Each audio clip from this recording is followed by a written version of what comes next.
की तकर्रुरी की समरी वजीर आजम ऑफिस को मौसूल। लेफ्टिनेंट जनरल सरफराज अली और लेफ्टिनेंट जनरल नदीम अंजुम का नाम शामिल। वजीर आजम इमरान खान समरी पर आज दस्तखत करेंगे।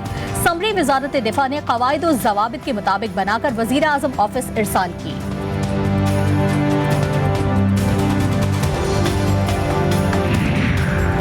पीटीआई रहनुमा आमिर डोगर को सिविल मिलिट्री ताल्लुकात पर बात करना महंगा पड़ गया। सिविल अस्करी क़यादत से मुतल्लिक इंटरव्यू से गलत तासुर पैदा हुआ। वज़ीर आज़म और फ़ौज की इज्जत पर बात क्यों की, क़यादत नाराज़। पीटीआई क़यादत ने आमिर डोगर से इस्तफ़सार किया कि टीवी प्रोग्राम में सियाक़ो सबाक़ से हट कर गुफ्तगू क्यों की।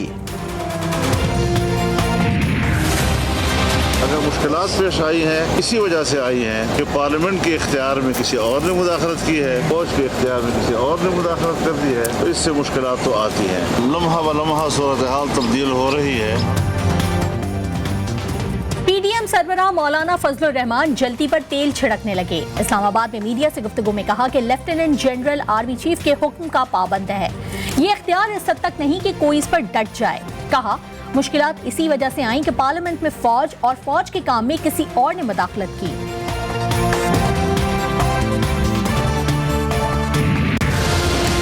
नवाज शरीफ बनने की तो कोशिश भी ना करना, और शेर की खाल पहनने से कोई शेर नहीं बन जाता। इमरान खान साहब ना वो आईनी वजीर आजम है, ना वो मुंतखब वजीर आजम।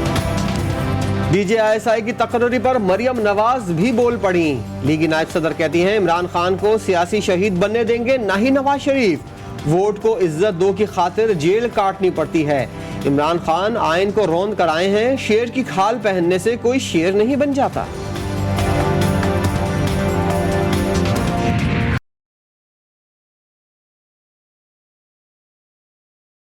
मोहतरमा ने आज अदालत में अपने आप को पेश किया और वही झूठ दोबारा बोले जो वो हमेशा बोलती। मैं हैरान हूं, अब जादू टोने के ऊपर ताने दे रहे हैं। जंतर मंतर छोड़ें, कैलिबरी क्वीन, कतरी खत जैसी कोई रसीदें ही पेश कर दें। बताएं पैसा कौन से जिनों और चुड़ैलों ने बाहर भेजा। शहबाज गिल का भी करारा जवाब। कहा मरियम के शर से तो शहबाज शरीफ भी महफूज नहीं। आज एक बार फिर मरियम सफदर हमेशा की तरह अदालत में झूठ बोले।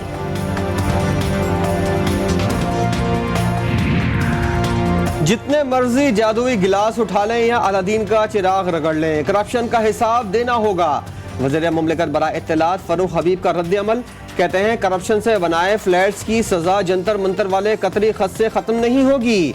जंतर मंतर और तोता फाल का हिसाब शरीफ खानदान को देना पड़ेगा।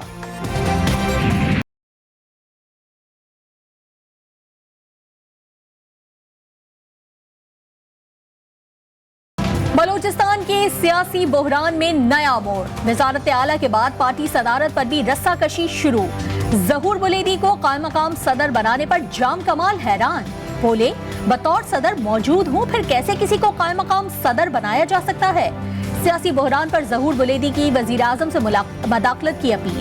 कहा इमरान खान बतौर इत्तेहादी सियासी मसाइल का हल निकालें, नहीं चाहते कि तहरीक अदम एतमाद की नौबत आए।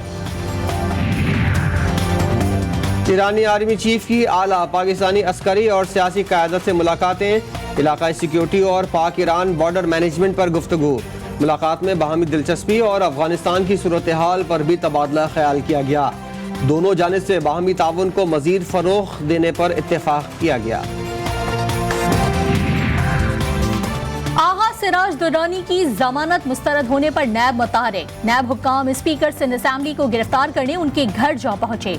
सिराज दुरानी के गार्ड्स का दरवाजा खोलने से इनकार। नैब हुक्काम पिछले 6 घंटों से घर के बाहर मौजूद। खाली हाथ नहीं जाएंगे, मुल्जिम को साथ लेकर ही जाना है। नैब की टीम ने पीपी रहनुमा आगा सिराज दुरानी के घर के बाहर डेरे डाल लिए। नैब वाले 6 घंटे से स्पीकर सिंध असेंबली की रिहाइशगाह के बाहर मौजूद। मुलाजमीन नैब की टीम को अंदर नहीं जाने दे रहे।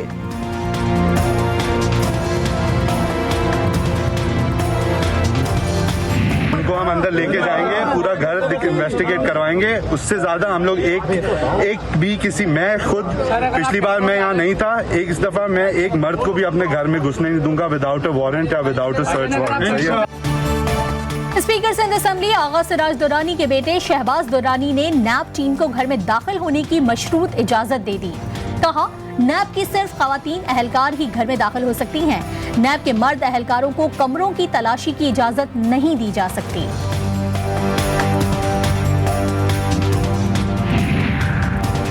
ग्रेटर इकबाल पार्क लाहौर में टिकटॉकर से बदतमीजी का केस। रैम्बो समेत 11 मुल्जिमान की जिस्मानी रिमांड में 2 रोज की तौसी। अदालत के बाहर मुल्जिमान के लवाहिकीन का शदीद एहतजाज।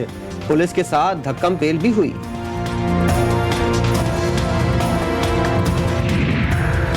सादिकाबाद में जंगल का कानून, 9 अफराद के बहीमाना कत्ल पर फिजा सोगवार। वाकई की सीसीटीवी फुटेज मंजर आम पर आ गई। मुल्जिमान को पंप मालिक और साथियों पर फायरिंग करते देखा जा सकता है। बासर मुल्जिमान का खौफ, मुद्दई का इंदराज मुकदमा से इनकार। खैबर पख्तूनख्वा का जिला टांक एक बार फिर बड़ी तबाही से बच गया। सिक्योरिटी फोर्सेस ने बरवक्त कार्रवाई करके दहशतगर्दों का बड़ा मंसूबा नाकाम बना दिया। गुमिल के इलाके से बड़ी मिकदार में गोला बारूद बरामद। दहशतगर्दों के ठिकाने पर छापे, दहशतगर्द फरार हो गए।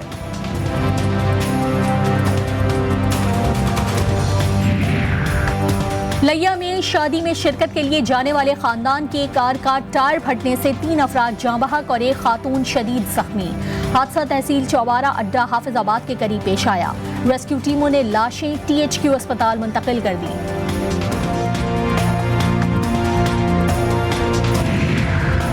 शिकारपुर में 2 ग्रुपों के दरमियान स्याहकारी के तनाज़े पर फायरिंग। 2 अफराद कत्ल, 2 शदीद जख्मी हो गए। जाबाक होने वालों में चचा भतीजे भी शामिल। फायरिंग के बाद इलाके में कशीदगी। पुलिस ने मौके पर पहुंचकर सूरत हाल कंट्रोल की।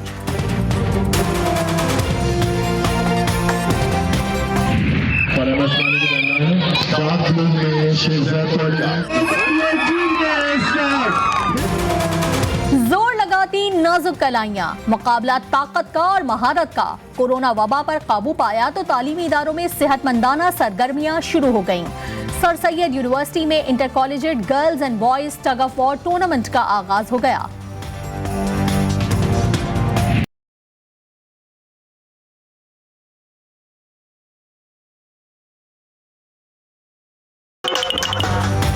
कोरोना की खतरनाक लहर खत्म, थर में भी रौनकें लौट आईं। मकामी अफराद ने 4 रोजा मलाखड़ा के मुकाबले सजा दिए। पहलवानों ने आपस में जोर आवरी की मिसालें कायम की।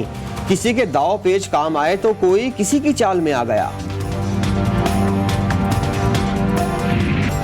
दफाई चैंपियन खैबर पख्तूनख्वा ने कौमी T20 कप का ताज एक मरतबा फिर सर पर सजा लिया। फाइनल में सेंट्रल पंजाब को 7 विकेटों से शिकस्त। कज़ाफी स्टेडियम लाहौर में सेंट्रल पंजाब और खैबर पख्तूनख्वा के माबैन फैसला कुन मार्का हुआ। खैबर पख्तूनख्वा की टीम ने 149 रन का हदफ 70वें ओवर में पूरा किया।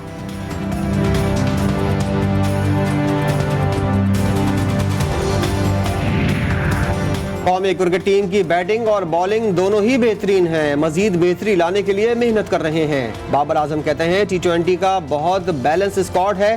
पहला मैच ही बहुत ही हाई प्रेशर का है। यकीनन अच्छा आगाज करेंगे।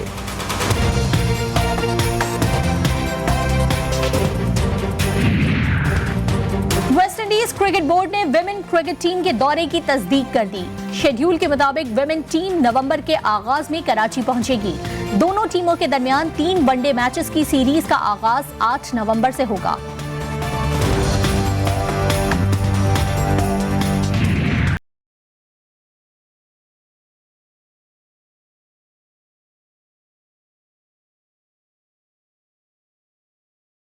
और मुल्क भर में जश्न ईद मिलादुन नबी सल्लल्लाहु अलैहि वसल्लम की तैयारियां उरूज पर पहुंच गईं। शहर रंगो नूर में डूब गया। हर सू दुरूद व सलाम की सदाएं बुलंद हो रही हैं। सरकार दो जहां हजरत मोहम्मद मुस्तफ़ा सल्लल्लाहु अलैहि वसल्लम की विलादत बासादत ने दुनिया की तारीकी को अपने नूर मुजस्सम से रोशनी